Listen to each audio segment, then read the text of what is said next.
the new year, there may be some interesting things to keep an eye on, more specifically, ransomware projections, Stealer logs, and the state of Russia.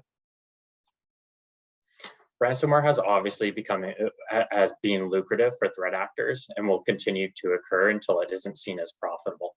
2023 will be no different from the preceding years of increased growth in this area. The monitoring teams need to keep aware, to keep an eye on the ransomware blogs in order to stay up to date on the current attacks. Ransomware has evolved and expanded dramatically in the time being, and despite authorities' success in busting several ransomware groups, they just keep coming. With the gangs becoming more sophisticated and creating a software as a service product, that is so easy to use. Expect more people to take advantage of this in the coming year. Infected device markets continue to grow on both dark and clear web. Essentially, these markets sell access to infected computers and browser fingerprints that can be used by threat actors to compromise online accounts.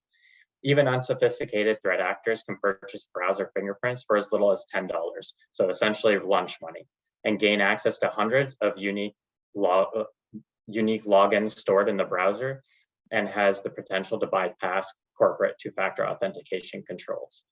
Moreover, we are seeing some Stealer logs that are being used for entry points and breaches. Have I Been Pwned, a popular site to check if you have been included in a breach, has had to add over 440,000 accounts to their database from Redline malware stealing creds. This is only expected to continue in the new year and is a valuable thing to monitor. With all the events going on in and around Russia, a draft was eventually put into place for seemingly all able-bodied men, and this may have effects on the illicit communities as we venture into 2023. Some men had draft papers waiting for them at the border as well.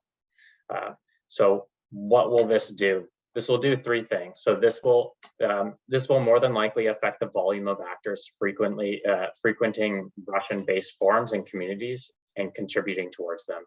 In addition, to site visits, Russian hackers will have to take time off for the conflict as well, if drafted, causing less activity.